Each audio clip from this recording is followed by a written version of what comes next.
Lecture du jour, bonjour et bonjour férié aussi au passage. J'espère que tu travailles pas. Il y en a qui travaillent les jours fériés, mais bon, j'espère que c'est pas ton cas et que tu peux prendre du temps aujourd'hui pour te poser et pour lire la Bible du coup. Eh ouais, je ne perds pas le nord. Ce matin, j'ai lu dans Jean 14, 15, 16 et 17 ces quatre chapitres que j'aime tellement, une telle profondeur de révélation que je t'invite à les relire. Moi, il y a un moment donné, j'ai écouté en boucle tous les jours.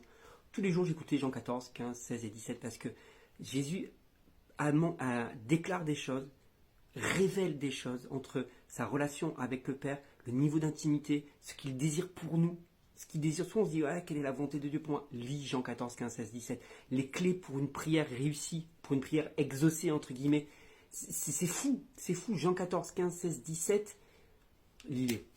Aujourd'hui, si tu as une chose à faire, lis Jean 14, 15, 16 et 17. Relis-les et écoute-les en boucle. Écoute-les dans tes oreilles le matin. Parce que tu vas avoir un niveau de révélation incroyable de Jésus, du Père, de leur union parfaite. Jésus est dans le Père est en Jésus. Jésus ne fait rien que ce que dit le Père. Et tout ce que nous demanderons en son nom, il le fera. Mais c'est juste ouf, c'est un niveau de révélation. Et justement, il va dire, mais si vous m'aimez, c'est une des clés, hein, une des clés, il dit, si vous m'aimez, obéissez à mes commandements. Et juste après, il dit, demeurez dans mon amour. Ok, c'est-à-dire, quand il dit demeurer dans mon amour, il veut dire aussi demeurer dans mes commandements. Et quels sont les commandements de Jésus? J'en ai déjà parlé hier, c'est l'amour. Quand on vient poser la question à Jésus, quels sont les deux plus grands commandements? Ben, Jésus va dire, aime ton Dieu de tout ton cœur, de ton âme, de toute ta force, aime ton prochain comme toi-même. Et Jésus, je le dis hier, dans Jean 13, va dire, je vous donne un commandement nouveau, aimez-vous comme je vous aimais. Donc, si on aime Jésus, si on aime vraiment Jésus, on doit demeurer dans ses commandements, on doit obéir à ses commandements. Quels sont ses commandements? C'est d'aimer. C'est d'aimer tout simplement. Donc pose-toi la question, est-ce que tu aimes vraiment Jésus?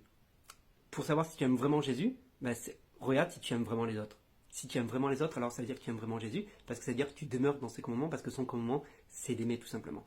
Donc je ne serai pas plus loin aujourd'hui, relis ces passages-là, parce qu'il y aurait tellement de choses à dire. Il y a tellement de profondeur, 3 minutes, c'est beaucoup trop court pour dire tout ce qu'il y a dans ces 4 chapitres-là, mais simplement, ce matin, j'aimerais t'encourager à aimer, encore aimer. Demeure dans l'amour de Jésus. Parce que c'est en demeurant dans son amour qu'on est capable d'aimer, parce que lui a aimé comme personne d'autre a aimé, et on ne peut pas aimer comme lui sans demeurer dans son amour.